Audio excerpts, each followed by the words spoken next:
या बातमीचे प्रायोजक आहेत Qadri multi specialist hospital Solapur. मैं तकरीबन पूरे इंडिया में अलग अलग जगह टिपू सुल्तान के मौजू पे बात कर चुका हूँ, और जितनी खुशी मुझे बेंगलोर यूनिवर्सिटी में बात करते वक्त मैसूर के अवाम के सामने बात करते वक्त हुई, उतनी ही खुशी आज हो रही है, क्योंकि ये मेरा अपना शहर है, ये मेरे अपने लोग हैं। मैं कई दिनों से ये चाहता था कि मेरे अपने लोग मुझे सुने, मेरे अपने लोगों को मैं ये बातें बता सकूं। ये तारीख जो सामने आई मेरी तरफ से, इसमें कई लोगों ने अपनी तरफ से जो है योगदान दिया हुआ है। जब मेरी किताब का इजरा हो रहा था पहली मर्तबा, तो उसकी निज़ामत राम गायकवाड़ सर कर रहे थे, और मेरे साथ में जो लोग कंधे से कंधा लगाकर खड़े रहते हैं, उनमें मैं हमेशा से मेरे घर में भी बोलते वक्त कहता हूँ कि जो लोग मतलब मेरे बाद में कुछ अगर प्रॉब्लम आए तो कौन अगर तुमको सपोर्ट कर सकता है, तो उनमें से मैं मुकाशी सर का नाम लेता हूँ। कई ऐसे दोस्त हैं। तो ये असल भारत है, याद रखिए, ये असल भारत है। मैंने जब लास्ट टाइम हम लोगों ने 2 महीने पहले मेरे किताब की 6ठी एडिशन पब्लिश हुई डायमंड पब्लिकेशन की तरफ से, तो हम लोगों ने ऑनलाइन डेटा चेक किया। जो सल्तनत खुदादाद मेरी किताब है, तकरीबन आज की डेट में 27,000 कॉपीज़ का सेल है उसका। तो ये किताबें किन लोगों ने खरीदी, तो बड़ी अफसोस के साथ और बड़े फ़ख्र से भी कहता हूँ, फ़ख्र भी है, अफसोस भी है, उनमें सबसे कम तादाद मुसलमानों की थी, और सबसे ज़्यादा तादाद तकरीबन 25,000 से ज़्यादा तादाद जो है नॉन मुस्लिम की थी। तो ये फ़ख्र करने वाली भी बात है, और बड़ी शर्मिंदगी की भी बात है कि मुसलमान इतना कम पढ़ता है। तो खैर, हसीब भाई ने एक शेर पढ़ा था कि जितने बदमाश थे वो कप्तान बन गए। उसी एक वाक़ये से मैं शुरुआत करता हूँ। देखिए, हमेशा से मुसलमानों को अपनी हुब्बुल वतनी को प्रूव करने के लिए कहा जाता है, इस वतन से मोहब्बत को प्रूव करने की दावत दी जाती है या छेड़ा जाता है, उस पर ट्रोल किया जाता है मुसलमानों को। तो जब मुसलमान इस मुल्क के लिए अपना खून दे रहे थे, कुर्बानियाँ दे रहे थे, उस वक्त जो लोग आज तुमसे ये सवाल करते हैं कि तुम्हारा इस मुल्क से रिश्ता क्या है, वो लोग, वो पूना में बैठे हुए बदमाश, कल्चरल बदमाश क्या कर रहे थे उस ज़माने में जब हमारे उलमा कुर्बानियाँ दे रहे थे, जब हमारे उलमा लाहौर से लेकर दिल्ली की सड़कों तक उनकी गर्दनें लटकी हुई थी। उस वक्त पूना के लोग क्या कर रहे थे, जब अशफाकुल्लाह सूली चढ़ रहे थे, उस वक्त पूना के लोग क्या कर रहे थे, जब हुतात्मा कुर्बान हुसैन बलिदान दे रहे थे, उस वक्त ये लोग, जो लोग ये आज सवाल करते हैं कि मुसलमान इस मुल्क से मोहब्बत करता है कि नहीं, वो लोग कर क्या रहे थे उस वक्त जब इस मुल्क की आज़ादी के लिए जंग लड़ने की ज़रूरत थी। तो उम्बर खां नाम की एक किताब है, तुकाराम महाराज के वंशज हैं सदानंद मोरे, वो अपनी किताब में लिखते हैं, ज्यावेळेस हा देश उभा राहत होता, ज्यावेळेस या देशासाठी बलिदान द्यायची वेळ येत होती, ज्यावेळेस या देशासाठी साळी माळी तेळी कोळी मुसलमान मराठा सगळे लढत होते, त्यावेळेस पुण्यातले ब्राह्मण काय करत होते, ये मैं नहीं कह रहा हूँ, ये कौन कह रहा है, सदानंद मोरे कह रहे हैं, तुकाराम महाराज के वंशज। वो कहते हैं कि ज्यावेळेस हे सगळे लोक लढत होते भारताला स्वतंत्र करण्यासाठी, त्यावेळेस पुण्यातले ब्राह्मण काय करत होते, तर सदानंद मोरे लिहितात त्यांच्या पुस्तकामध्ये, हे मी नाही माझ्याकडून सांगत नाही, सदानंद मोरे लिहितात की मी त्यावेळेसची कागदपत्र पाहिली, त्यावेळेस एक वर्तमानपत्र माझ्या हातात पडलं, आणि त्याच्यामध्ये लिहिलं होतं की इंग्रजांच्या विरोधात लढणं हा धर्मद्रोह आहे। पुण्यातले लोक वर्तमानपत्रात त्यावेळेस लेख लिहित होते, जे लोक तुम्हाला तुमची राष्ट्रनिष्ठा, राष्ट्रप्रेम, देशभक्ती सिद्ध करण्यास सांगतात, ते लिहित होते। ज्यावेळेस तुम्ही हौतात्म्य पत्करत होता, बलिदान देत होता, त्यावेळेस ते काय लिहित होते की इंग्रजांच्या विरोधात लढणं धर्मद्रोह आहे, कारण ही जी व्हिक्टोरिया राणी भारतावर राज्य करते, ही दुसरी तिसरी कुणीही नसून ती पुराण कथेतल्या विकोटवती देवीची वंशज आहे। आणि याच्यानंतर पुन्हा हे एवढं करून पुण्यातले लोक थांबतील कसं? मग हे एवढं लिहिल्यानंतरही इथला बहुजन, भारताच्या स्वातंत्र्यासाठी लढणारा, तो थांबत नाही आहे, हे पाहिल्यानंतर त्यांनी पुन्हा एक नवी अफवा पसरवली। त्यातल्या काही शास्त्र्यांनी, चिपळूणकरांनी वगैरे सगळ्यांनी एक लेख लिहिला त्याच वर्तमानपत्रात पुन्हा, आणि त्यांनी म्हटलं की अरे हिंदूंनो, तुम्ही पहा, आम्ही पाहिलेलं आहे. आम्ही डेक्कनच्या प्रसिद्ध पुलावरून त्या मुळामुठा नदीत आंघोळ करणाऱ्या इंग्रजांना पाहिलंय. ते हनुमानासारखे लाल दिसतात. ते हनुमानासारखे लाल दिसतात. आणि इतकंच नाही तर काही इंग्रज अधिकाऱ्यांच्या ढुंगणामध्ये शेपटी सुद्धा आहे. आता हे लोक इंग्रजांच्या ढुंगणामध्ये त्यांच्या गुलामीचे संदर्भ शोधणारे त्या समाजाला राष्ट्रनिष्ठा शिकवतात ज्या समाजाच्या बापानं या देशाचं पहिलं राष्ट्रगीत लिहिलं होतं. शिट्ट्या वाजवायच्या नाहीत, नाहीतर मी भाषण बंद करेन. तर कुणी लिहिलं होतं? कौन, किसने लिखा था इस मुल्क का पहला राष्ट्रगीत? किसने कहा था कि ये मुल्क जो है ये मेरा है? किसने इस मुल्क के हुब्बुल वतनी का गीत पहली मर्तबा गाया था? रविंद्रनाथ टैगोर से पहले जिसने राष्ट्रगीत लिखा था उस शख्स का नाम अमीर खुसरो है. अमीर खुसरो ने इस मुल्क का पहला राष्ट्रगीत लिखा था. उस राष्ट्रगीत में देखिए अमीर खुसरो क्या कहते हैं. अमीर खुसरो अपने आप को तूती हिंद कहते थे. हिंद का तोता यानी हिंद की स्तुति गाने वाला तोता कहते थे अपने आप को. वो अमीर खुसरो अपने गीत में कहते हैं, अपने राष्ट्रगीत में कहते हैं, हस्त मेरा मौलिद व मावा वतन, हिंद मेरी जन्मभूमि मेरा देश है, किश्वर हिंद बहिश्ते पर जमीन अस्त, अगर दुनिया में कहीं स्वर्ग है तो वो भारत ही में है, भारत ही में है. इसके बाद अमीर खुसरो कहते हैं, दीज रसूल आमदा है कोई जमरा दीन, भारत पर प्रेम करना, भारत से प्यार करना मेरे मजहब का हिस्सा है, मेरे धर्म का भाग है, क्योंकि मेरे रसूल ने कहा है जिस मुल्क में तुम रहते हो उस मुल्क से मोहब्बत करो. इसके बाद अमीर खुसरो कहते हैं, गर वतन अज हिंद हासिले हूँ, बाज व फिरदोस शुदी मंजिले हूँ. अमीर खुसरो कहते हैं, हजारों साल एक माशूका अपने आशिक से बिछड़ने के बाद जब वो एक दूसरे से मिलते हैं और मिलने के बाद वो दोनों को जितनी खुशी होती है उतनी ही खुशी भारत के बाहर से भारत में वापस आने के बाद अमीर खुसरो को होती है. उसके बाद अमीर खुसरो कहते हैं, देखिए अमीर खुसरो क्या कहते हैं. अमीर खुसरो ने जो लिखा है वो इतना जबरदस्त है, आज हर चौराहे पे ये लिखकर लगाने की जरूरत है. अमीर खुसरो उस राष्ट्रगीत में कहते हैं, बनु शुद्ध दुई अज सरे तुर्क व हिंदू के हिंदुस्तान बा खुरासा यके खुद. अमीर खुसरो कहते हैं, मैं मराठी में बोलता हूँ, अमीर खुसरो कहते हैं, भारत हा माणसांचा देश आहे, त्याला माणसांचा देश राहू द्या, त्याला हिंदू आणि मुसलमान अशा धर्मामध्ये विभागून त्याचं नरक बनवू नका. इससे अच्छा राष्ट्रगीत, इससे अच्छा राष्ट्रगान शायद ही भारत में किसी ने लिखा होगा. और ये कब लिखा गया है?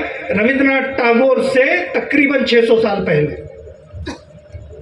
और जिस अमीर खुसरो ने ये राष्ट्रगान लिखा, राष्ट्रगीत लिखा, उस अमीर खुसरो की कौम को ये लोग जो अंग्रेजों की दलाली कर रहे थे, जो अंग्रेजों की दलाली के लिए अपने मजहब में से रेफरेंस तलाश रहे थे, वो लोग ये कह रहे हैं कि बताओ इस मुल्क से तुम्हारा रिश्ता क्या है.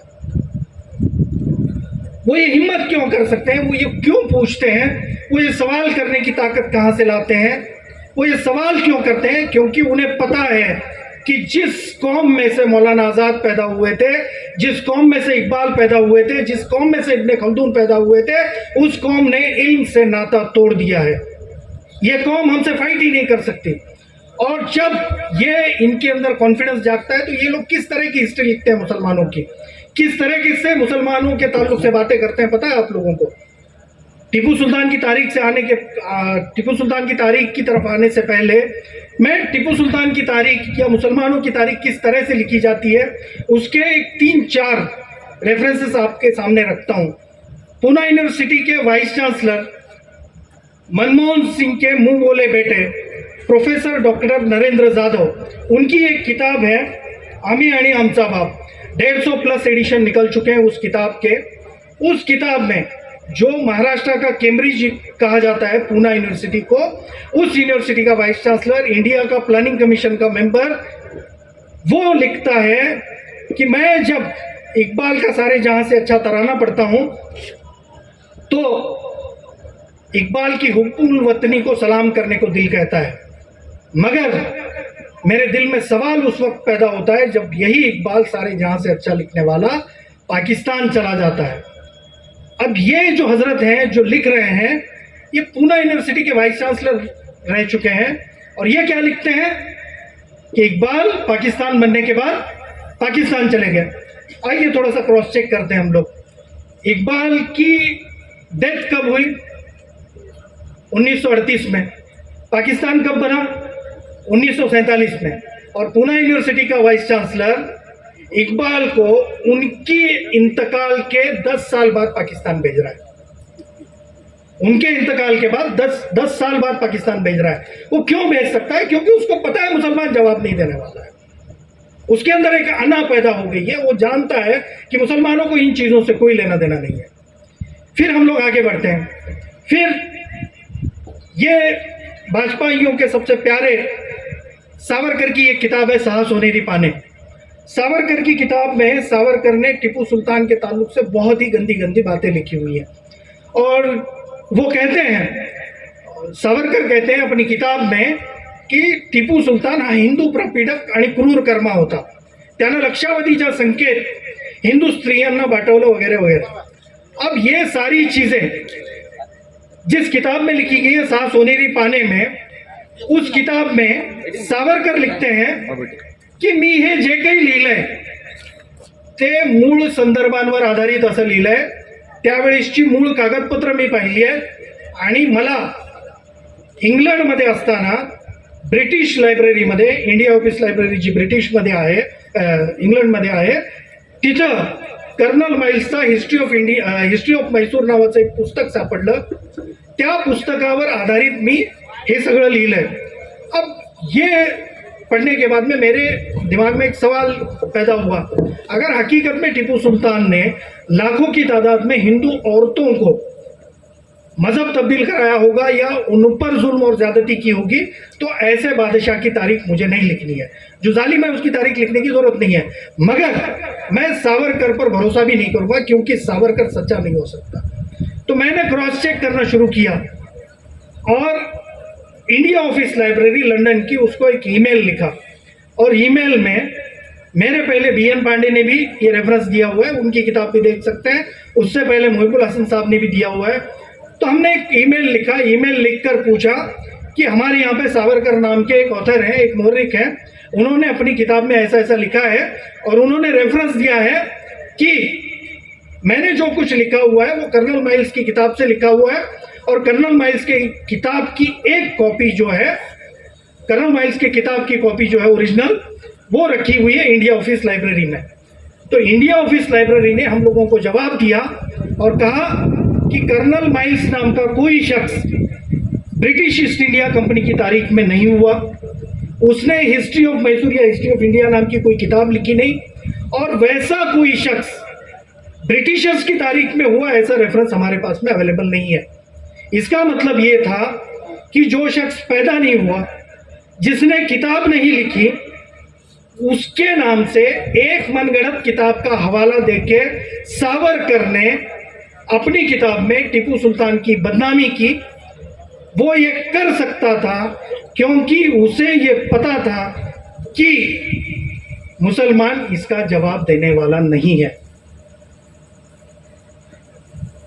अब इसके बाद हम लोग आते हैं, महाराष्ट्र में एक बहुत फेमस न्यूज चैनल है, उसने टीपू सुल्तान पर एक डॉक्यूमेंट्री बनाई।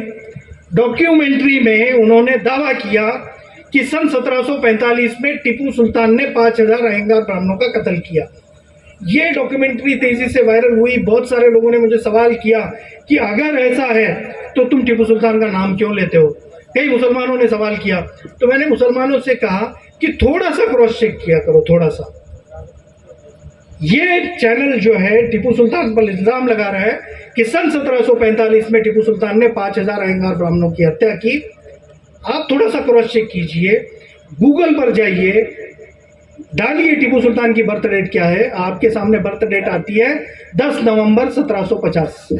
जो शख्स 1750 में पैदा हुआ, मेरा सवाल यह है क्या वो शख्स अपनी पैदाइश से पहले सन 1745 में 5000 अहंगार ब्राह्मणों का कत्ल कर सकता है? इल्जाम देखिए कितने घटिया किस्म के इल्जाम हैं। इन लोगों को शर्म तक आती नहीं है कि मामूली से क्रॉस चेक हो सकता है, मामूली से सवाल उठाए जा सकते हैं, मगर इन लोगों ने वो किया, धड़ल्ले से डाला सारी चीज़ें। क्यों? क्योंकि उन्हें पता था कि सामने से रिप्लाई नहीं आने वाला है, सामने से सवाल नहीं उठाया जाने वाला है, तो उन्होंने लिखा। फिर आगे देखिए, ये मामला यहाँ पे ख़त्म नहीं होता। आपके ताल्लुक से आपके बच्चों को यूनिवर्सिटीज़ में जो पढ़ाया जाता है वो क्या होता है? आपने कभी अपने बच्चों की किताबें सिलेबस की खोल के देखी? आपके बच्चे क्या पढ़ते हैं? आप जानना ही नहीं चाहते, आपको फुर्सत ही नहीं है। पूना यूनिवर्सिटी ने कोरोना में, लॉकडाउन में ऑनलाइन एग्ज़ाम ली पॉलिटिकल साइंस की, और उसमें बीए पेपर सेकंड के लिए एक सवाल पूछा, जिहाद किस टाइप का दहशतगर्दी का नमूना है? ऑप्शन दिए, वहाबी दहशतगर्दी, मोहम्मदन दहशतगर्दी, शिया दहशतगर्दी, सुन्नी दहशतगर्दी। न्यूज़ छपी पुडारी नाम के अखबार में, फ्रंट पर। मुसलमानों की किसी तंजीम ने कोई आवाज़ नहीं उठाई। आवाज़ उठाई सत्यशोधक विद्यार्थी संगठन जो हमारे दलित भाइयों की है। फिर उसके बाद यूनिवर्सिटी ने माफ़ी मांगी। मामला सिर्फ यहाँ पे ख़त्म नहीं होता है। अब हम लोग आते हैं शिवाजी यूनिवर्सिटी की तरफ। शिवाजी यूनिवर्सिटी, ये आखिरी रेफरेंस देता हूँ, फिर हम लोग जो है टीपू सुल्तान की तारीख की तरफ आएंगे। शिवाजी यूनिवर्सिटी, जब मैं शिवाजी यूनिवर्सिटी में पढ़ता था तब हमें एक किताब पढ़ाई जाती थी बीए पेपर थर्ड को, हिस्ट्री के लिए। किताब का नाम था मध्ययुगीन भारताचा इतिहास। राइटर थे फड़के और लिमये। इन्होंने किताब में लिखा कि अब तक ये बात बताई जाती है कि ताजमहल शाहजहां ने बनाया। देखिए, यूनिवर्सिटी में पढ़ाया जा रहा है। अब तक ये बात बताई जाती है कि ताजमहल शाहजहां ने बनाया, मगर पीएन ओक ने ताजमहल है तेजो महल आए नाम की किताब लिखी हुई है, और उसमें बहुत सारे रेफरेंस दिए हुए हैं। ये यूनिवर्सिटी की किताब में लिखा हुआ है। अब इसको जब हम लोग क्रॉस चेक करने लगे कि भाई ठीक है, ताजमहल अगर शाहजहां ने नहीं बनाया है तो क्रॉस चेक करेंगे, क्रॉस चेक करने लगे, तो ये पीएन ओक ने किताब लिखने के बाद सुप्रीम कोर्ट में अपने किताब का हवाला देके एक याचिका दायर की थी। 1980-90 का शायद पीरियड है। तो सुप्रीम कोर्ट ने पीएन ओक पर 5,000 रुपये पेनल्टी चार्ज करके कहा था, इन बेवकूफ़ाना चीज़ों के लिए सुप्रीम कोर्ट के पास वक्त नहीं है। जिन बेवकूफ़ाना चीज़ों के लिए सुप्रीम कोर्ट के पास वक्त नहीं था, उन बेवकूफ़ाना चीज़ों के लिए शिवाजी यूनिवर्सिटी के पास वक्त था। तो शिवाजी यूनिवर्सिटी ने किताब में ये बात डाली और पीएन ओक का रेफरेंस दिया, और बच्चों को जो किताबें सजेस्ट की पढ़ने के लिए पीएन ओक की, उसमें एक किताब थी इस्लामी परिचक्राची शुरुआत। देखिए आपके बच्चे क्या पढ़ रहे हैं। यूनिवर्सिटी में किताब पढ़ाई जा रही है, उस किताब की इंडेक्स में पढ़ के सुनाता हूं आपको। आपके बच्चों को सिलेबस में जो चीजें पढ़ाई जा रही हैं उसकी इंडेक्स पढ़ के सुनाता हूं। नंबर 1 जो पीएन ओक की इस्लामी परिचक्राची शुरुआत नाम की किताब है, जो यूनिवर्सिटी रिकमेंड कर रही है बच्चों को सिलेबस में, क्या है पता है इसमें? इंडेक्स बायलिया गयासुद्दीन बलबन, यानी हिजड़ा गयासुद्दीन बलबन, यूनिवर्सिटी की लैंग्वेज है ये, बायलिया गयासुद्दीन बलबन। नंबर 2 इस्लामी कामुकतेत भरडली गेलेली रजिया सुल्तान, इस्लामी सेक्सुअलिटी का शिकार बनी हुई रजिया सुल्तान। ये आपके ताल्लुक से पढ़ाया जा रहा है, याद रखिए। नंबर 3 हिजड़ियांचा शौकीन अलाउद्दीन खिलजी, ये यूनिवर्सिटी में पढ़ाया जा रहा है, यूनिवर्सिटी में। और मेरी कौम में से 1997 से ये किताब पढ़ाई गई, 2007 तक एक सवालिया निशान नहीं उठाया, एक सवाल नहीं किया गया, क्योंकि हम लोगों ने ऑब्जेक्शन के लिए इन चीजों को वैल्यू ही नहीं दी। ये किताबें कब से पढ़ाई जा रही है? 1980 से आप सिलेबस निकाल करके देखिए। 1990 में मैं जब चौथी पांचवी या उस दौर में पढ़ रहा था, तो उस वक्त 2 किताबें हमें पढ़ाई जाती थी। शायद उस दौर के लोग यहाँ पे मौजूद होंगे कुछ। वो 2 किताबों के नाम क्या थे? एक थी छान गोष्ठी, दूसरा एक छान गोष्ठी, दूसरा वही छान गोष्ठी भाग 2। इन किताबों में क्या पढ़ाया जाता था? अब हमारे कुछ सेक्युलर भाई जो है कर्नाटका में लास्ट गवर्नमेंट में भगवत गीता पढ़ाई गई तो कहने लगे कि सेक्युलरिज्म खतरे में आ गया। अरे सेक्युलरिज्म बीजेपी के दौर में थोड़ी खतरे में था, वो तो नाम निहाद के सेक्युलर लोगों के दौर में खतरे में था, उन्होंने गला घोटा है। और ये जो छान गोष्ठी नाम की 2 किताबें थी, ये उस वक्त चीफ मिनिस्टर कौन थे? शरद पवार साहब थे। और इन किताबों में क्या पढ़ाया जा रहा था? शबरीची बोरं, रावणाची 10 तोंड, रामाचा वनवास, ये किताबों में पढ़ाया जा रहा था। जब बच्चे किताबों के अंदर रामायण और महाभारत पढ़ेंगे तो ये बच्चे 92 में बाबरी मस्जिद को बचाएंगे नहीं बल्कि तोड़ेंगे जाके, क्योंकि उनको पढ़ाया गया है, उनके दिमाग में ये ढुसा गया। तो ये हिस्ट्री है। मैं सिलेबस पे सवाल उठाता हूँ तो कई लोग पूछते हैं कि सिलेबस पे क्यों सवाल उठाते हो। मैंने ये आरटीआई दायर किया था बाल भारती में, उन लोगों से सवाल किया हम लोगों ने कि 1947 के बाद से लेके 2010 तक मुसलमानों के कितने ऑथर, कितने अदीबों, कितने शायरों के टॉपिक्स, कविता, शायरी आपने सिलेबस में पढ़ाए? सिर्फ 3 नाम मिलते हैं 70 साल में। आप नामदेव की मुखबानी पढ़ाते हो, तुकाराम महाराज के अभंग पढ़ाते हो, रामदास का अखंड पढ़ाते हो, ज्ञानेश्वर महाराज का पसायदान पढ़ाते हो। इस मुल्क में अगर सेक्युलरिज्म है, समता है, तो आप बंदा नवाज की मुखबानी क्यों नहीं पढ़ाते? आप बंदा नवाज की दखनी कविताएं क्यों नहीं पढ़ाते? हजरत राजू खत्ताल ने जो पसायदान के ऊपर लिखा हुआ दखनी कविताओं का नज्म, वो क्यों नहीं पढ़ाते? आप किताबों के अंदर दखनी शायरी क्यों नहीं पढ़ाते? आप किताबों के अंदर ख्वाजा मोइनुद्दीन चिश्ती का एक वाक़या क्यों नहीं पढ़ा सकते? जब आप रामायण और महाभारत पढ़ा सकते हैं तो ये चीज़ें क्यों नहीं पढ़ाते? आपको रिप्रेजेंटेशन क्या दिया गया है किताबों में? आपका रिप्रेजेंटेशन ख्वाजा मोइनुद्दीन चिश्ती नहीं है किताबों के अंदर। आपका रिप्रेजेंटेशन राष्ट्रगीत लिखने वाला अमीर खुसरो नहीं है सिलेबस की किताबों के अंदर। आपका रिप्रेजेंटेशन कौन है किताबों में? हिजड़ा गयासुद्दीन। आपका रिप्रेजेंटेशन किताबों में कौन सा है? इस्लामी कामुक्ते बरडली गलीली रजिया सुल्तान। आपका रिप्रेजेंटेशन किताबों में कौन सा है? अफजल खान। आपका रिप्रेजेंटेशन किताबों में कौन सा है? शाइस्ता खान की उंगलियां। ये रिप्रेजेंटेशन है आपका। फिर क्यों मॉब लिंचिंग नहीं होगी? 70 साल हम लोगों ने गफलत की नींद सोई हुई है, उसके बाद ये मॉब लिंचिंग हो रही है। रोना आज अगर आप रो रहे हैं तो इन आंसुओं की कोई अहमियत नहीं, अल्लाह के सामने याद रखिए, कोई अहमियत नहीं है।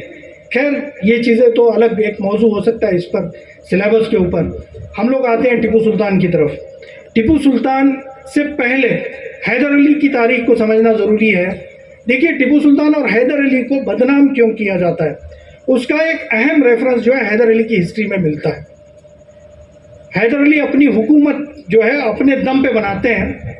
बनाने के बाद में वो मोर्चा लेकर के एक महाज पर जाते हैं दक्कन में, दक्कन के आखिरी हिस्से में केरला की तरफ।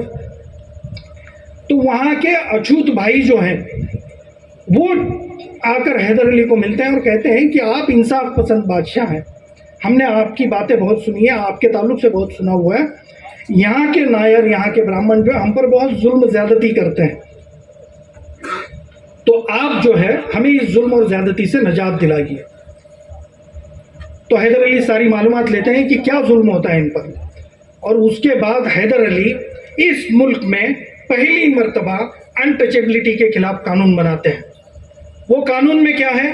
वो कानून में 5 पॉइंट हैं। 3 पॉइंट यहाँ के ब्राह्मणिज्म को चैलेंज करने वाले हैं। पहला अनटचेबिलिटी के खिलाफ का पहला कानून हैदर अली ने बनाया। उस कानून में जो 3 पॉइंट है अहमियत वाले, वो मैं आपको पढ़ के सुनाता हूँ। हैदर अली उस कानून में लिखते हैं नंबर एक, मैंने उर्दू नहीं लाया तो मैं मराठी ही मेरे पास है तो वही पढ़ के सुनाता हूँ। नंबर 1 हैदर अली कहते हैं, आजच्या पूर्वी नायरांच्या वरातीत, त्यांच्या लग्नात, त्यांच्या गोळ्यामागे अस्पृश्यांना नग्न पळावे लागत होते. ही अमानवी प्रथा या आदेशान्वये बंद करण्यात येते. नंबर 1. नंबर 2, शस्त्र धारण करणं. हे शब्द, ये जो सेंटेंस है ना, ये बहुत अहमियत वाले है. शस्त्र धारण करणं मानवी समाजाच्या सन्मानासाठी गरजेचं आहे. शस्त्र धारण करणं यानी हथियार इस्तेमाल करणं उस दौर की ये है. मानवी समाजाच्या सन्मानासाठी गरजेचं आहे. पण या आदेशापूर्वी अस्पृश्य भावंडांना शस्त्र धारण करण्याची परवानगी नव्हती. ती परवानगी या आदेशान्वये उठवली जाते.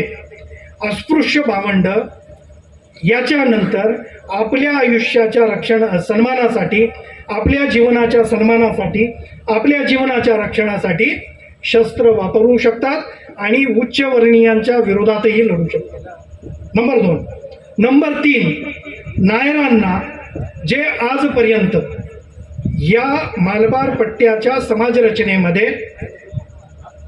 उच्च समजले जात होते, त्यांना जर माझ्या राज्यात राहायचं असेल तर त्यांना अस्पृश्यांच्या बरोबरीनं राहावं लागेल. सर्वांचा सामाजिक स्तर एकसारखा असेल, कुणी छोटा कुणी मोठा असणार नाही. हैदर अली को ये जो प्रेरणा मिली थी कौमी जो इक्वलिटी की, ये प्रेरणा कहाँ से मिली थी? ये हज्जतुल विदा के खुतबे से मिली थी, याद रखिए. उसका ये इम्प्लीमेंटेशन था और ये भारत की भूमि में अनटचेबिलिटी के खिलाफ का पहला कानून था. अब जो लोगों के मज़हब में, जो लोगों के फिलॉसफी में, जो लोगों के फलसफे में अनटचेबिलिटी एक अहम मुद्दा था, जो दलितों को निचला समझते थे, अपने आप को ऊंचा समझते थे, उन लोगों के अहंकार को हैदर अली ने अपने तलवार के नोक के नीचे रौंद दिया और इंसानियत का पैगाम दिया. इसीलिए ये नागपुर और पूना के इंसानियत के दुश्मनों को हैदर अली का इतिहास चुभता है और वो उनको बदनाम करने लगते हैं. अब नंबर 2, ये क्यों बदनाम करते हैं? रेफरेंसेस बहुत है, याद रखिए. ये क्यों बदनाम करते हैं हैदर अली और टीपू सुल्तान को? नंबर 2 का मुद्दा आता है, हैदर अली एक दौर में सब देखते हैं कि अंग्रेज जो है हर एक को परेशान कर रहा है और हम लोग अगर मुत्तहिदा होकर इनके खिलाफ नहीं लड़ते हैं तो हम खत्म हो जाएंगे, हमारा नामो निशान मिट जाएगा. उस वक्त हैदर अली क्या करते हैं, मराठाओं को, मराठा उस वक्त थे नहीं, पेशवाओं को, नाना फडणवीस को, मराठा थे नहीं, इसका मतलब यह है कि मराठों की सत्ता जो है वो पेशवाओं ने हथिया ली थी पूना के. तो पेशवाओं ने, ये जो वर्डिंग है ना, ये बहुत याद रखनी चाहिए, ये बहुत डेंजरस होती है. मराठा और पेशवा में हम लोग फ़र्क नहीं करते हैं, उर्दू की किताबों में ये बहुत बड़ी गलती है.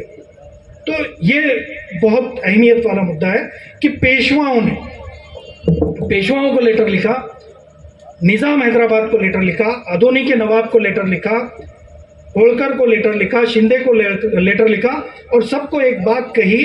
हैदर अली ने कहा कि देखिए, अंग्रेज़ हमारा हकीकी दुश्मन है, अगर हम लोग मुत्तहिदा होके इसके खिलाफ नहीं लड़ते हैं तो आने वाले कल में ये सबको अलग अलग ख़त्म कर देंगे. उस वक्त हैदर अली की इस बात की तरफ किसी ने ध्यान नहीं दिया और हैदर अली के लेटर को कचरे के डब्बे में फेंक दिया. उसके बाद में एक तारीखी वाक़या पेश आता है. राघोबा दादा जो है वो अंग्रेज़ों की मदद लेके सूरत से पूना पे अटैक करता है. उसके बाद नाना फडणवीस की आंखें खुलती हैं और नाना फडणवीस कहता है कि नहीं, हैदर अली जो बात कह रहा था वो बिल्कुल सही है, हमें अब अंग्रेज़ों के खिलाफ मुत्तहिदा होकर लड़ना चाहिए. और वो हैदर अली को लेटर लिखता है, निज़ाम को लेटर लिखता है, अदोनी के नवाब को लिखता है, सारे दक्षिणी हुकूमतों को लेटर लिखता है और कहता है कि हम लोग जो है अपने मुल्क की हुकूमतों को बचाने के लिए एक जगह आएंगे.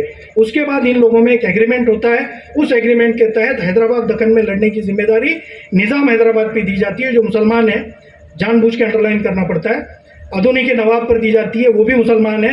हैदर अली पर दी जाती है, वो भी मुसलमान है. पेशवाओं पर दी जाती है, वो ब्राह्मण है. होलकर शिंदे पर दी जाती है. मगर तारीख के पन्ने गवाह हैं, जब ये मुआहदा होता है उसके बाद में सबको जिम्मेदारी दी जाती है. उस वक्त हैदर अली के पीठ पे कैंसर की जख्म होती है, फोड़ा होता है. और हैदर अली की उस वक्त की जो उम्र है वो 60 साल की है, याद रखिए. 60 साल की उम्र में घोड़े पे बैठना मुमकिन नहीं है और कैंसर की जख्म लेके बैठना तो नामुमकिन चीज़ है. ऐसे वक्त में, ऐसे हालत में हैदर अली ये जो मुल्क के हुकूमतें हैं इनके इत्तेहाद को कायम रखने के लिए घोड़े पे बैठते हैं, 60-70 हज़ार की फौज लेकर कभी मालबार के किनारे पे जाते हैं, कभी मद्रास में जाते हैं, कभी धारवाड़ में जाते हैं, कभी नरसिंह नारायण पेट की छावनी में जाते हैं। तकरीबन 700-800 किलोमीटर का सफ़र जो है उस एरिया में करके अंग्रेज़ों को हराने लगते हैं। जब अंग्रेज़ों के खिलाफ हैदर अली लड़ते हैं उस वक्त ना पूना के पेशवा जंग के मैदान में उतरे, ना होलकर उतरे, ना निज़ाम हैदराबाद उतरे जो मुसलमान था, ना अदोनी का नवाब उतरा जो मुसलमान था। कोई जंग के मैदान में नहीं उतरा। वाहिद हैदर अली ऐसा शख्स है जिसने अपने पीठ पर कैंसर की जख्म लेके इस मुल्क पर अंग्रेज़ों की हुकूमत ना आए इसके लिए जंग के मैदान में उतरकर अंग्रेज़ों से जंग शुरू की और इस हद तक जंग लड़ी कि कैंसर की जख्म की तरह का इलाज न करने की वजह से नरसिंह नारायण पेट की छावनी में उन्हें शहादत देनी पड़ी। मैं शहादत कह रहा हूँ, आप लोग टीपू सुल्तान को ही शहीद समझते हैं, ऐसा नहीं है।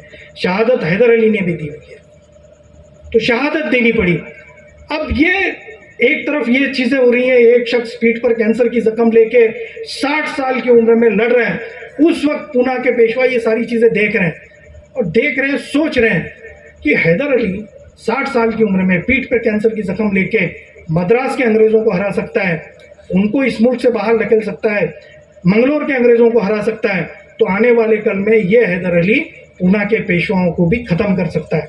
तो उस वक्त इन पेशवाओं के खुराफाती दिमाग में एक दूसरी आइडिया जन्म लेती है और पेशवा नाना फडणवीस जो अंग्रेज़ भाग कर जा रहे थे, जो टीपू सुल्तान इस मुल्क में अंग्रेज़ों की हुकूमत ना आए इसके लिए पीठ पर कैंसर की जख्म लेके लड़ रहा था, उसके खिलाफ में अंग्रेज़ों को लेटर लिखते हैं और क्या कहते हैं कि आपको हैदर अली से डरकर भागने की जरूरत नहीं है, आपकी मदद हम करेंगे। देखिए इसमें दो चीजें साफ होती हैं, एक शख्स पीठ पर कैंसर की जख्म लेके इस मुल्क को गुलाम करने वाले अंग्रेजों के खिलाफ लड़ रहा है, और दूसरा जो देशभक्ति की ठेकेदारी लेके बैठे हुए हैं, जिनके बच्चे आज उनके बाप दादा वो अंग्रेजों की तरफदारी कर रहे हैं जो अंग्रेज इस मुल्क को गुलाम बना कर गए। तो ये जो तारीख है हैदर अली और टीपू सुल्तान की, ये इनके सीने में चुभती है और इसीलिए ये लोग हैदर अली को बदनाम करते हैं। अब हैदर अली का इंतकाल होता है, इंतकाल के बाद में हैदर अली टीपू सुल्तान हुकूमत में आते हैं। टीपू सुल्तान हुकूमत में आने के बाद अब सावरकर ने तो लिखा है की लक्षावधीच्या संख्येत हिंदू स्त्रियांना पाठवा म्हणून पहिल्या दरबारात टिपूने आदेश दिला। मैंने क्रॉस चेक करने की कोशिश की, पहले दरबार में क्या टीपू सुल्तान ने हिंदू पुरुषांच्या सुनता करण्याचा आदेश दिला होता? मैंने क्रॉस चेक करना शुरू किया तो मुझे एक उनका हुक्मनामा मिला जो उन्होंने पहले दरबार में दिया हुआ था। टीपू सुल्तान ने हुक्मनामा तो दिया है जैसे सावरकर बोलते हैं, मगर उस हुक्मनामे में क्या लिखा है? उस हुक्मनामे में टीपू सुल्तान ने क्या लिखा है? हुक्मनामा किसको लिख कर दिया है टीपू सुल्तान ने? वो लिख कर दिया है अहदनामा, किसको लिख कर दिया है? अपनी आवाम को लिख कर दिया है। और क्यों लिख कर दिया है? कि मैं हुकूमत में आने के बाद ये चीज़ें तुम्हारे लिए करूँगा। इस अहदनामे की एक कॉपी जो है वो आज भी कोलकाता के एशियाटिक सोसाइटी में अवेलेबल है, आप देख सकते हैं। ये अहदनामे में टीपू सुल्तान ने क्या लिख कर दिया अपने अवाम को? हुकूमत में आने के बाद अपने अवाम को क्या लिख कर दिया? टीपू सुल्तान लिखते हैं, मैं मराठी लाया हूँ, उर्दू नहीं ला सका तो माफ चाहता हूँ, मैं मराठी में ही पढ़ के सुनाता हूँ आपको। मी सुल्तान टिपू सल्तनते खुदादादचा प्रमुख असे जाहीर करतो की मी माझ्या राज्यात कोणत्याही प्रकारचा धार्मिक आणि वंशीय भेदभाव न करता माझ्या रयतेचे नैतिकतेच्या पातळीवर प्रबोधन करून त्यांच्यात सामाजिक सुधारणा करण्याचा प्रयत्न करेन। नंबर 2, त्यांच्या सुखासाठी, त्यांच्या यानी किसके? रयत के, आम आवाम के, त्यांच्या सुखासाठी व त्यांच्या व्यावसायिक व राजकीय प्रगतीसाठी, जो डेमोक्रेटिक कंसेप्ट है, याद रखिए, आवाम की राजकीय और व्यावसायिक प्रगति, ये जो कंसेप्ट है ये पोस्ट डेमोक्रेटिक कंसेप्ट है, डेमोक्रेसी के बाद के कंसेप्ट है। और ये शख्स डेमोक्रेसी का निज़ाम इस दुनिया में पैदा होने से पहले डेमोक्रेसी के अंदाज में सोच रहा है और लिख रहा है अहदनामे में, अपने अवाम को लिख कर दिए हुए अहदनामे में की मी त्यांच्या सुखासाठी, रयतेच्या सुखासाठी, त्यांच्या व्यावसायिक व राजकीय प्रगतीसाठी नेहमी प्रयत्न करीन. नंबर 3, शेवटच्या, अब ये जो है ना व्यावसायिक आणि राजकीय प्रगती, ये क्या है मैं आपको बाद में बताता हूँ. नंबर 3, शेवटच्या श्वासापर्यंत सल्तनते खुदादादच्या एक इंच भूमीच्या रक्षणासाठी प्रयत्न करीन. नंबर 4, मुस्लिम समाजात धार्मिक व नैतिक पातळीवर समन्वय घडवण्याचा प्रयत्न करीन. नंबर 5, इंग्रजांना, अब ये जो पॉइंट है ये बहुत अहम है. टिपू सुलतान क्या लिख रहे हैं? इंग्रजांना जे आपल्या देशाचे, क्या वर्ड है, जे आपल्या देशाचे वास्तविक शत्रू आहेत त्यांना या देशातून बाहेर काढण्यासाठी संपूर्ण हिंदुस्थानातील लोकांना एकत्र आणणार. गांधी ने जो आज़ादी के लिए जन आंदोलन की कंसेप्ट बताई थी, वो जन आंदोलन की कंसेप्ट गांधी पैदा होने से 100 साल पहले टिपू सुल्तान ने बताई थी. उसके बाद निष्पाप आणि लाचार रयतेला जमीनदार आणि जहागीरदारांच्या अन्यायातून मुक्त करेन. नंबर 7, राज्यात आढळणाऱ्या चुकीच्या धार्मिक आणि सामाजिक चालीरीती संपवण्यासाठी प्रयत्न करेन. छूत अछूत को खत्म किया और भी बहुत सारी चीज़ें, जैसे वेश्या व्यवसाय वगैरह उस दौर में आम था, औरतों की खरीद फरोख्त आम थी, उसको बंद कर दिया गया. फिर गुलामों की खरीद फरोख्त को बंद कर दिया गया. वेळ प्रसंगी गरज पडल्यास देशाच्या संरक्षणासाठी परकीय मदत घेईन. टर्की के खलीफा को लेटर लिखा, फ्रांस के बादशाह को लिखा, नेपोलियन को लेटर लिखा. नेपोलियन को जगतजेता कहा जाता है. उस नेपोलियन के कई लेटर हैं जो टिपू सुल्तान को लिखे हुए हैं, और टिपू सुल्तान को नेपोलियन कहता है कि तुम्हारी जो युद्ध नीति है वो दुनिया में नंबर 1 है, मेरी युद्ध नीति में क्या क्या प्रॉब्लम है तुम मुझे बताओ. ये लेटर्स है टिपू सुल्तान को लिखे हुए नेपोलियन. और नेपोलियन को जगतजेता कहा जाता है, मगर टिपू सुल्तान को याद नहीं किया जाता. क्यों याद नहीं किया जाता? क्योंकि आप याद करवाते नहीं हैं. जब आपको सवाल पूछा जाता है हु इज टिपू सुल्तान, आप खामोश हो जाते हैं. ये बताना चाहिए. अब टिपू सुल्तान ने सिर्फ एक अहदनामा लिखा क्या? नहीं, टिपू सुल्तान ने अपनी जिंदगी में 2 अहदनामे लिख कर दिए थे. उसमें इकरारनामे लिख कर दिए थे. उसमें का पहला इकरारनामा जो है, टिपू सुल्तान ने उनकी बतौर शहजादा अनाउंसमेंट होने से पहले अपने बाप को लिख कर दिया था, हैदर अली को. हैदर अली ने क्यों लिख कर लिया था ये टिपू सुल्तान से? क्योंकि शहजादा बनने के बाद में, हुकूमत का वारिस बनने के बाद में तुम्हें क्या क्या करना है क्या नहीं करना है ये लिख कर देना पड़ेगा. तो ये भी टिपू सुल्तान ने लिख कर दिया. इसमें भी 8 पॉइंट है. इसकी एक कॉपी इंडिया ऑफिस लाइब्रेरी में अवेलेबल है, तो वो मैं आपके सामने पढ़कर सुनाता हूँ. इसकी तशरीह नहीं करता क्योंकि वक्त कम है. टिपू सुल्तान देखिए, जब बतौर शहजादा सिलेक्ट किया जा रहा था इनको, 2 बेटों में से एक को, नहीं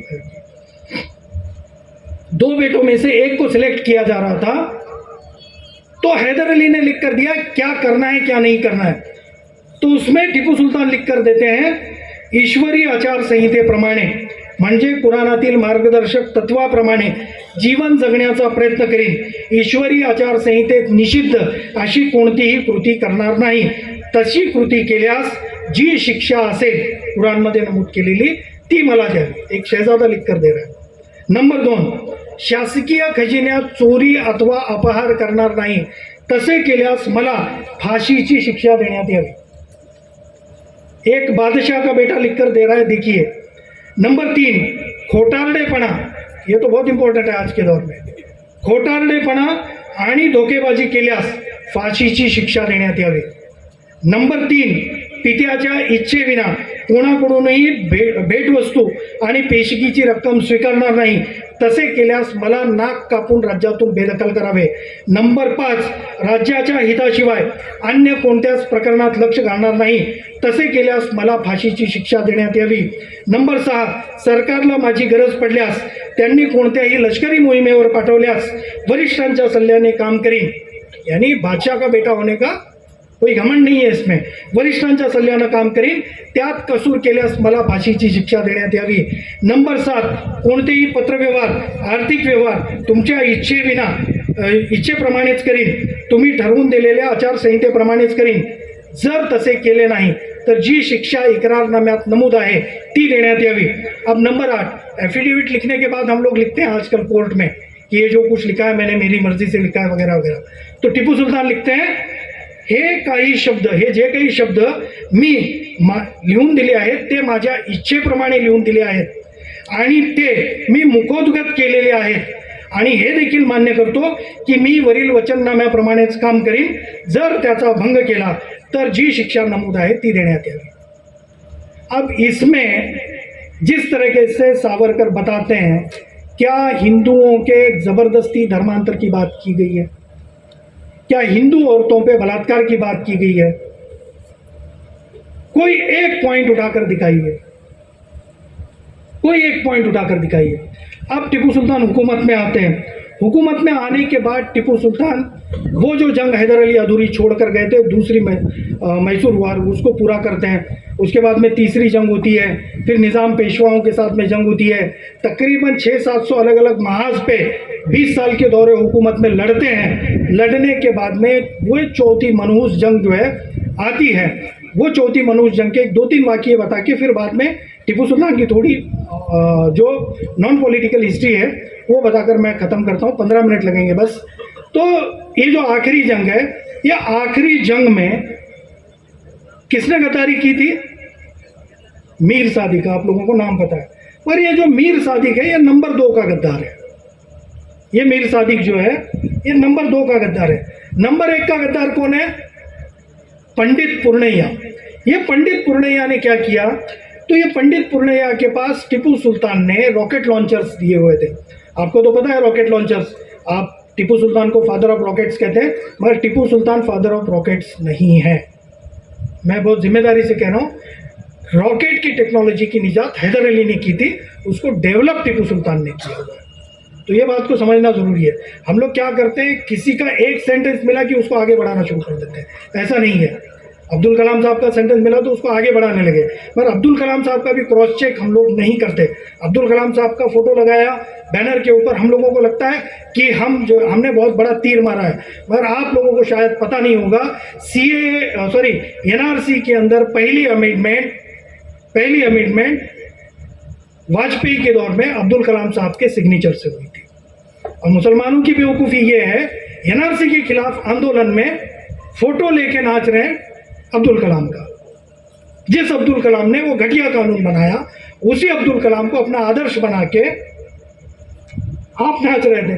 ये जो आइकॉन्स है ये आप पे थोपे जाते हैं, याद रखिए. आप में गुलामाना ज़हनियत को आम करने के लिए अक्सरियत की तरफ से. ये समझना बहुत ज़रूरी है. आइकॉन्स की थ्योरी जब तक समझेंगे नहीं तब तक आप सियासत नहीं कर पाएंगे. आइकॉन्स आपको सियासत करने के लिए मजबूर करते हैं, इसलिए आपके सामने आइकॉन्स होना ज़रूरी है. और ये जो घटिया सोच हम लोग लेके बैठे हैं, इस्लाम एक गैर सियासी मजहब है, ये बिल्कुल झूठ है. इस्लाम शुरुआत से लेके आखिर तक सियासत है और एक हद दर्जे की इंसाफ पसंद सियासत है. आप इसको अगर नहीं समझेंगे तो आपकी जिंदगी में प्रॉब्लम आएगी. सियासत का नाम इस्लाम है, इस्लाम का नाम सियासत है. तो यही सियासत जो है टीपू सुल्तान ने की थी. तो टीपू सुल्तान की जो चौथी मैसूर जंग है, उसमें ये जो पंडित पूर्णैया है, ये पंडित पूर्णैया गद्दारी कैसे करता है? तो टीपू सुल्तान ने रॉकेट लॉन्चर्स पंडित पूर्णैया के पास दिए हुए हैं. कुछ किताबों में 1000 है, कुछ किताबों में 5000 है, कुछ में 10,000 है. हम पकड़ लेते हैं 3-4 हज़ार दिए हुए हैं, 3000 पकड़ लेते हैं. चलिए, तो ये पंडित पूर्णैया को कहा गया है आप जब भी जाएंगे ज़रूर जाइए श्रीलंका. 20-30 हज़ार तो फौज यही खत्म हो रही है. तो चौथी मैसूर जंग अंग्रेज लड़ ही नहीं पाते, मगर इस पंडित पूर्णैया ने वो रॉकेट लॉन्चर का इस्तेमाल नहीं किया और उस फौज को आगे आने दिया. वो फौज आगे बढ़ती है. फिर वहाँ पे ये नंबर 2 का जो गद्दार है मीर सादिक खड़ा होता है. वो दरवाज़ा खोलता है जिसका नाम डोडी दरवाज़ा है. वहाँ से फौज आगे बढ़ती है. आगे बढ़ने के बाद फिर टीपू सुल्तान को इत्तला दी जाती है. टीपू सुल्तान जंग के महाज पे आते हैं और लड़ते लड़ते शहीद हो जाते हैं. अब शहादत होने के बाद टीपू सुल्तान की 2 अहम वाक़ियात पेश आते हैं. उनमें से एक अहम वाक़िया जो इंडिया की पूरी तारीख की सीरत को बयान करता है वो ये है. एक सोल्जर है जिसका नाम नागप्पा है. वो लहू लुहान पड़ा हुआ है, अपनी ज़िंदगी की चंद सांसें गिन रहा है वो देखता है कि उसके सामने से ये गद्दार मीर सादिक घोड़े पे अंग्रेजों के साथ गुजर रहा है, तो वो आवाज़ देता है। देखिए चंद सांसें बची हुई हैं, लहू लुहान गिरा हुआ है, वैसी हालत में वो आवाज़ देता है, मीर सादिक साहब आप मेरे करीब आइए, मुझे टीपू सुल्तान का एक बहुत अहम राज आपको बताना है। तो मीर सादिक अपना घोड़ा लेके करीब आता है, तो उस वक्त ये नागप्पा जो आखिरी सांसें गिन रहा है वो कहता है कि और करीब आइए, घोड़े से नीचे उतर जाइए, मुझे एक बहुत राज की बात बतानी है। तो फिर वापस आता है, नीचे उतरता है। जैसे ही ये नीचे उतरता है तो ये नागप्पा अपनी तलवार लेता है, जो आखिरी सांसें गिन रहा है, जो मौत के कगार पे है, वो तलवार उठाता है और ये कहते हुए गर्दन कलम करता है कि तू गद्दार है, मेरे बादशाह के खिलाफ तूने गद्दारी की, तुझे जीने का हक नहीं है। ये नागप्पा इस भारत की असल पहचान है, याद रखिए। अब हम तारीख को कैसे डिफाइन करना चाहिए? गद्दारी करने वाला मीर सादिक मुसलमान, जिसके खिलाफ गद्दारी की टीपू सुल्तान मुसलमान, जिसके साथ मिलकर की वो अंग्रेज क्रिश्चियन, मजहब का मुद्दा ही नहीं है कहीं पर भी। अब टीपू सुल्तान की शहादत होती है, नागप्पा की शहादत होती है, पूरे किले में अफरा तफरी मचती है। उसके बाद में लोग भागने लगते हैं।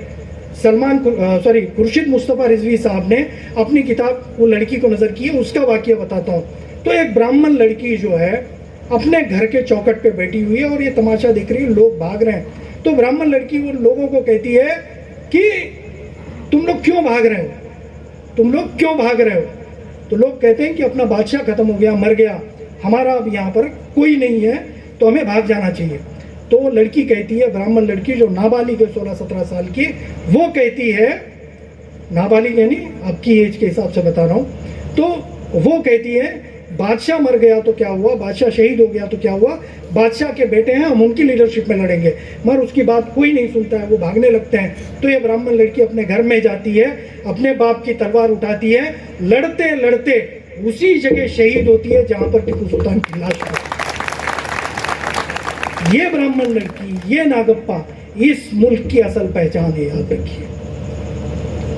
इस मुल्क की सीरत और सूरत जिसको ये लोग बदलने चले हैं, उसकी असल हकीकी सूरत, हकीकी सीरत ये अमीर खुसरो, ये नागप्पा और ये ब्राह्मण लड़की और टीपू सुल्तान है, जिसको समझने की ज़रूरत है, जिसको अलग तरीके से डिफाइन करने की ज़रूरत है। अब टीपू सुल्तान की तारीख ख़त्म होती है। टीपू सुल्तान की तारीख ख़त्म होने के बाद में टीपू सुल्तान का इतिहास यहीं पे ख़त्म होता है क्या? नहीं। टीपू सुल्तान का एडमिनिस्ट्रेशन है, टीपू सुल्तान की किताबें हैं, टीपू सुल्तान का फ़लसफ़ा है, टीपू सुल्तान का डॉक्टरी पेशा है, टीपू सुल्तान की यूनिवर्सिटीज़ हैं। उस पर एक 5-10 मिनट में नज़र डालता हूँ, उसके बाद में मैं अपनी जगह लेता हूँ। वक्त थोड़ा सा ले रहा हूँ, माफ़ी चाहता हूँ, मगर ये ज़रूरी है क्योंकि आप लोग बाद में मिलने वाले नहीं हो। तो टीपू सुल्तान जो है ये एक अच्छे डॉक्टर भी थे, याद रखिए। टीपू सुल्तान के तकरीबन 550 लेटर जो है मैंने और वाइज ने मिलके अभी मराठी में तर्जुमा किए हुए हैं, वो इंशाअल्लाह अगले महीने में मराठी में शाया होने वाले हैं। उनमें के कुछ लेटर्स मैं आपके सामने पढ़कर सुनाता हूँ। उस खास बात यह है, उन लेटर्स में सर 10 मराठी पत्र आहेत त्याचं, मोडी लिपीत लिहिलेली टीपू सुलतानने। म्हणजे जे लोक महाराष्ट्राशी टीपू सुलतानचं नातं काय असा जे प्रश्न विचारतात ना, त्यांच्यासाठी ही पत्र उत्तर आहेत। टीपू सुलतान नुसता कानडी भाषेचा प्रतिनिधी किंवा कानडी संस्कृतीचाही प्रतिनिधी नाही आहे, तर टीपू सुलतान मराठी अस्मितेचा देखील नायक आहे। तर त्यांची अनेक पत्र आहेत माझ्याकडे, मोडी हुकुमनामा आहे, तो तुम्ही पाहू शकता, आमच्या ऑफिसमध्ये तो ठेवला आहे मी। तर टीपू सुलतान हे निष्णात वैद्य होते, डॉक्टर होते, त्यांनी त्यांच्या आयुष्यात अनेक रुग्णांवर उपचार केले। त्याच्यामध्ये एक पत्र आहे, किशनराव नावाच्या जयेश कचेरीच्या मुत्सद्दीला लिहिलेलं ते पत्र आहे। त्याच्यामध्ये टीपू सुलतान लिहितात, 12 सप्टेंबर 1785चं पत्र आहे, ज्याचं मी भाषांतर केलं आहे। त्याच्यामध्ये टीपू सुलतान लिहितात, माहिती मिळाली की किशनरावला पिसाळलेल्या कुत्र्याने चावा घेतला आहे। पिसाळलेला आहे, पागल कुत्त्याने काटा आहे। आमची इच्छा आहे की त्याला हकीम मोहम्मद बेग यांच्या निगराणीखाली उपचारार्थ ठेवावे, त्याचे उपचार गांभीर्याने करावेत अशी हकीम साहेबांना सूचना द्यावी, त्याच्यावरती सातत्याने हिजामाचे उपचार करावेत आणि जखम उघडी ठेवावी, 6 महीन्यापर्यंत त्याच्यावर मलमपट्टी करू नये। ये टीपू सुल्तान लिख कर दे रहे हैं। इसके बाद में टीपू सुल्तान के एक दूसरे सरदार हैं चिश्तियार खान, उनको किडनी स्टोन की तकलीफ होती है। तो टीपू सुल्तान वो चिश्तियार खान को हकीम खाने से खुद दवाई बनाकर बेचते हैं, टीपू सुल्तान याद रखिए। और लेटर में लिखते हैं 14 बिहारी, टीपू सुल्तान का अपना एक कैलेंडर था, उसमें बिहारी यानी श्रावण को बहार वगैरह कहते हैं ना, तो वो बिहारी 14 बिहारीचे पत्र मिळाले। तुम्ही सूचना दिली आहे की दौलत खान मुतखड्याच्या आजाराने ग्रस्त आहेत, त्यांच्यासाठी हुजुरातीतून औषधं पाठवत आहे, त्यांना वेगवेगळ्या बांधून मोहरा लावल्या आहेत। नंबर 1, उलट्यांचे औषध 4 तोळे गरम पाण्यात सकाळी पाजावे, पिल्यानंतर पित्ताचा त्रास होत असेल तर 8 तोळे गरम पाणी पावडर घालून, आता ती पावडर कोणती आहे मला माहीत नाही, त्यामुळे लवकरच उलट्या थांबतील। जेव्हा 7-8 उलट्या होतील तेव्हा 6 तासानंतर भात आणि पातळ भाजी खाण्यासाठी द्यावी। त्याच्यानंतर पुढे दुसऱ्या दिवसाच्या सकाळसाठी वेगळे औषध आहे, हे औषध 8 तोळे सरबते साख आणि आबे बर्ग आणि तुर्बमध्ये मिसळून वापरावे। हे औषध 7 दिवस खावे, पथ्य काळी मिरची आणि गरम पदार्थांचाच आहे। जर अल्लाची इच्छा असेल तर 7 दिवसात मुतखडा निघून जाईल। हे टिपू सुलतानने किए हुए। तो या टिपू सुलताननी आणखीन एक उपचार केले होते। टिपू सुल्तान के पास में एक अंग्रेज हकीम जो है टिपू सुल्तान को मिलने के लिए आया, तो उसके डायरी में ये सारे चीज़ें मौजूद हैं। उसमें लिखा हुआ है वो अंग्रेज हकीम के कि मैं टिपू सुल्तान की अपॉइंटमेंट लेके इंग्लिस्तान से, वो डॉक्टर लिखता है कि मैं इंग्लिस्तान से टिपू सुल्तान को मिलने के लिए आया। मेरे पे भरोसा मत कीजिए, आप गूगल पर ये चीज़ें डालकर क्रॉस चेक कर सकते हैं, तो अवेलेबल है। तो टिपू सुल्तान से मिलने आया, आने के बाद में वो श्रीरंगपट्टनम पहुंचता है, पहुंचने के बाद जो ऑर्डर लिए उसको अपॉइंटमेंट लेने का वगैरह सारी चीज़ें बताता है। तो वो जाकर टिपू सुल्तान के तजुर्बा गाह में, जहाँ जिसे प्रयोगशाला वगैरह कहते हैं, वहाँ पर टिपू सुल्तान एक ऑपरेशन में मशगूल रहते हैं, उनको मिलता है और कहता है कि इंग्लिस्तान से एक हकीम आया हुआ है, वो आपसे मिलना चाहता है। तो टिपू सुल्तान कहते हैं कि उसको बुला। तो इंग्लिस्तान का जो हकीम आया है वो कहता है कि मैं देखकर चौंक गया कि टिपू सुल्तान जंग में जख्मी एक सिपाही का इलाज कर रहे थे, उसकी नाक कटी हुई थी, उसके पैर पर का चमड़ा निकाल करके उसके नाक पर लगा रहे थे। इसे आज क्या कहते हैं? प्लास्टिक सर्जरी कहते हैं। आप गूगल, मेरे पे भरोसा मत कीजिए, हर चीज़ का क्रॉस चेक कीजिए। प्लास्टिक सर्जरी एंड टिपू सुल्तान डालिए आप गूगल पर, ये सारी चीज़ें मिल जाएंगी। हर चीज़ का क्रॉस चेक कीजिए। अब इसके बाद टिपू सुल्तान सिर्फ हकीम नहीं थे, उन्होंने कई चीज़ें की। बैरोमीटर नाम का एक जो ये है जिससे बुखार वगैरह चेक की जाती है, वो बैरोमीटर की निजात जो है इंग्लिस्तान में की गई थी और टिपू सुल्तान को बैरोमीटर पर बनी हुई किताबों की मालूमात मिली।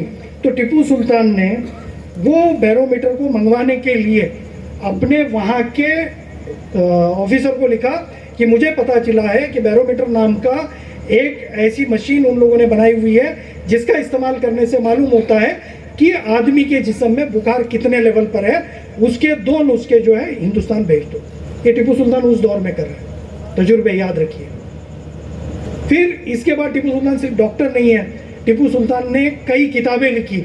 उन किताबों की तादाद देखिए, टिपू सुल्तान को जिंदगी कितनी मिली है?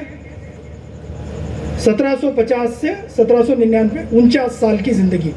मुझे 49 साल की ज़िंदगी मिलती है तो मुश्किल से मैं 10 किताबें लिख सकता हूँ, मगर टिपू सुल्तान ने अपनी एक ही ज़िंदगी में 50 किताबें लिखी हैं। फिलोसफी पे, ग्रामर साइंस पे, अरबी कथाशास्त्र पे, फारसी कथाशास्त्र पे, काव्य शास्त्र पे, पोएटिक साइंस पे, ये सारी किताबें टिपू सुल्तान ने लिखी हुई हैं। एक एक किताब में कितनी बारीकी से टिपू सुल्तान ने लिखा है। फतूहात, भूल रहा हूँ उस किताब का नाम, जो युद्ध शास्त्र पर की किताब है जिसमें लड़ाई की, क्या नाम है उसका? फतूहातुल मुजाहिदीन।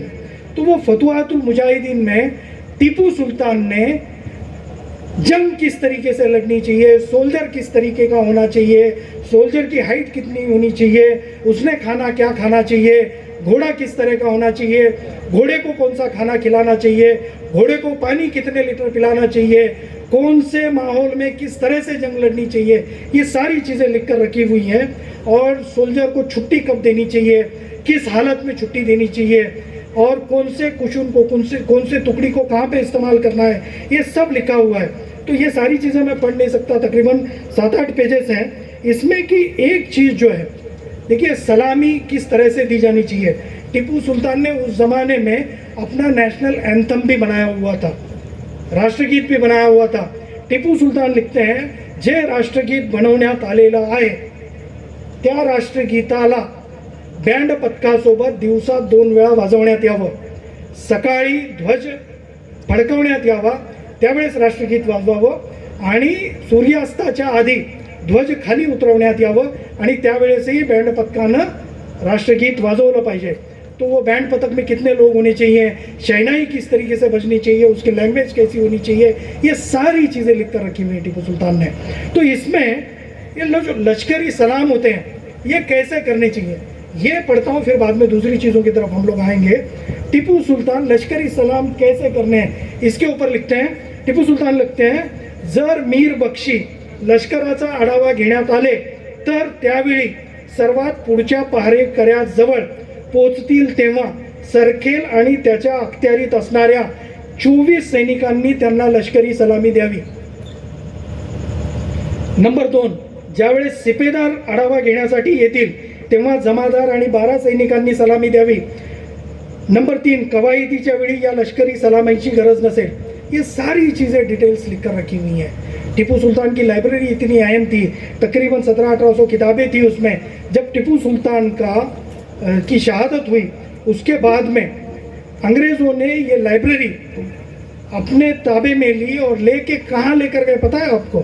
ये किताबें अंग्रेज़ों ने ले जाकर रखी ऑक्सफोर्ड और कैम्ब्रिज में। आज भी ऑक्सफोर्ड और कैम्ब्रिज के बच्चे टिपू सुल्तान की किताब पढ़ के सियासी हिदायत हासिल करते हैं। और इसके ऊपर क्रॉस चेक कीजिए, इसके ऊपर एक किताब है विलियम मूर की, descriptive catalogue of the late Tipu Sultan of Mysore. उसमें टिपू सुल्तान की लाइब्रेरी में कौन कौन सी किताबें थी, कौन सी किताबें कहाँ से लाई थी, ये सारी चीज़ें उस किताब में लिखी हुई हैं, नेट पर अवेलेबल है, आप देख सकते हैं। तो ये टिपू सुल्तान है। टिपू सुल्तान ने फिर 2 यूनिवर्सिटी बनाए थे जामिया अल उमूर नाम से। वो यूनिवर्सिटी में स्टडी कैसे होती थी पता है आपको? हमारे पास में सक्तीचा शिक्षणाचा कायदा है अभी, तो टिपू सुल्तान ने उस ज़माने में RTE लाया था। काजी को जो टिपू सुल्तान ने हुक्मनामा दिया है वो हुक्मनामे की मेरे पास में कॉपी है। उसमें टिपू सुल्तान लिखते हैं, मस्जिदमधील शिक्षकांनी आणि विद्यापीठातील सर्व शिक्षकांनी राज्यातील मुलांना जमा करून दररोज पाठ द्यावेत, त्यांना वेगवेगळ्या भाषांचं तत्त्वज्ञानाचं शिक्षण द्यावं, त्यांची योग्य तयारी करून घ्यावी। त्या सर्व मुलांची नावे, त्यांच्या पालकांची नावे, त्यांच्या पुस्तकांची नावे याची माहिती दरवर्षी हुजुरातीत द्यावी। यानी सिलेबस क्या पढ़ा रहे हो? जर एखाद्याचे पाल्य, एका बच्चा किसी का पाल्य शिकण्यास येत नसेल तर शिक्षकांनी त्याची माहिती तालुकेदाराला द्यावी। ही माहिती मिळाल्यानंतर तालुकेदाराने मुलांना बोलावून शिक्षकांच्या सुपूर्द करावे। जर पालक त्या मुलाला शाळेत पाठवत नसेल तर तालुकेदारानं त्या पालकाला अटक करून त्याला चौकात 25 फटके मारण्याची शिक्षा द्यावी। सक्तीच्या शिक्षणाचा कायदा कधी केलाय? भारतानं स्वातंत्र्याच्या नंतर 1947च्या नंतर केलाय आणि टिपू सुलताननी कधी केलाय? 150 वर्ष आधी केलाय। हा फरक आहे। 1985 त्याच्या आधी टिपू सुलताननी केलाय 1790, म्हणजे 200 वर्षाला 5 वर्षच कमी पडतात। तर हा सगळा इतिहास आहे। तर टिपू सुलतानने अजून काय काय केलं होतं? टिपू सुलतान काजीला दिलेल्या हुकुमनाम्यामध्ये म्हणतात, नशेच्या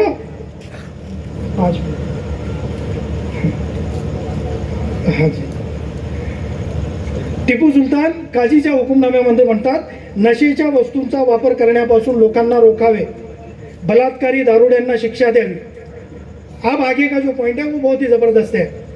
काजी ने त्याच्या अखत्यारीत असलेल्या प्रदेशात जनगणना करावी आणि कुटुंबांची माहिती लिहून घ्यावी। एखाद्या कुटुंबात जर बेकार व्यक्ती असेल तर त्याची व्यवस्थित माहिती घ्यावी।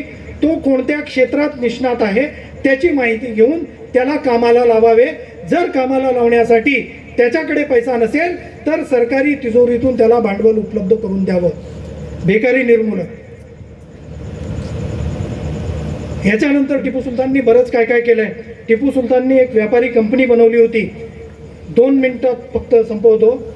व्यापारी कंपनी जशी ईस्ट इंडिया कंपनी बनवली त्याच धर्तीवरती टिपू सुलताननी विचार केला की भारताच्या शेतकऱ्यांचा माल इंग्रज तिकडे नेऊन विकत असतील आणि त्यांना कमी भाव देत असतील तर मी शेतकऱ्यांची एक सहकारी कंपनी बनवतो आणि शेतकऱ्यांचा माल तिथे नेऊन विकतो. पण याच्यासाठी भांडवल कुणाचं जमा करायचं, शासनाचं जमा करायचं नाही, कारण लोकांना ती कंपनी आपली वाटली पाहिजे. म्हणून टिपू सुलताननी रयतेला हुकुमनामा काढला आणि त्याच्यामध्ये म्हटलं की सल्तनत-ए खुदादाच्या सर्व रयतेला कोणत्याही धर्म आणि वर्णभेदाशिवाय व्यापारात सहभागी होण्यासाठी आणि नफा प्राप्त करण्यासाठी आदेश दिला जातो.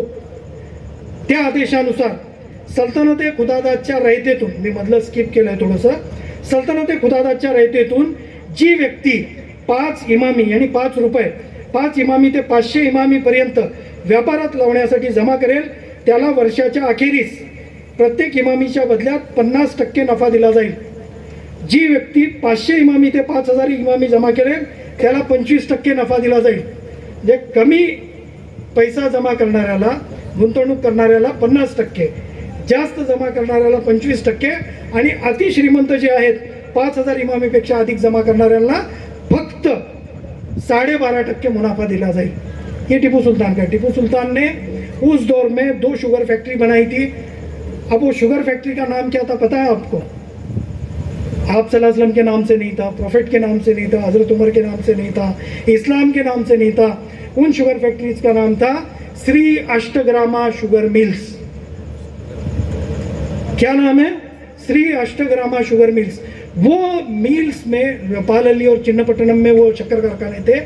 उनमें से जो शक्कर पैदा हुई 1803 तक जो वर्ल्ड शुगर कंपटीशन फ्रांस में हुआ उसमें पूरी दुनिया में लगातार 5 साल, टिपू सुल्तान के इंतकाल के बाद 2 साल, टिपू सुल्तान के फैक्ट्री में बनी हुई शुगर वर्ल्ड शुगर कंपटीशन में नंबर 1 पर थी.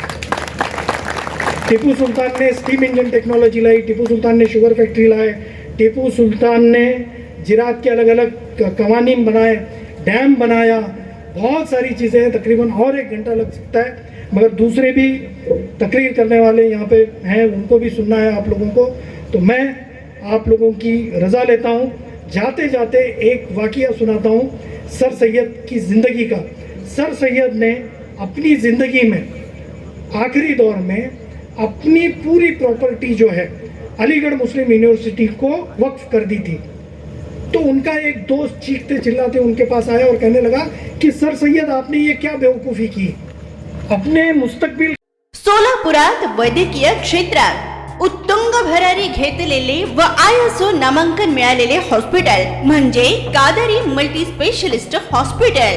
24 तास मेडिकल औषधांची सुविधा, सुसज्ज महिला वार्ड, अत्याधुनिक तंत्रज्ञानाचे ICU, ऑपरेशन थिएटर, बालरोग विभाग, प्रसूती रूम, हाय टेक्नॉलॉजीचे एक्स-रे रूम, सोनोग्राफी, अत्याधुनिक ICU विभाग आणि 24 तास इमर्जन्सी सर्व्हिस ही. आमचा पत्ता प्लॉट नंबर 10 मजरेवाडी, नई जिंदगी रोड, अथर्व मंगल कार्यालयाजवळ, सोलापूर.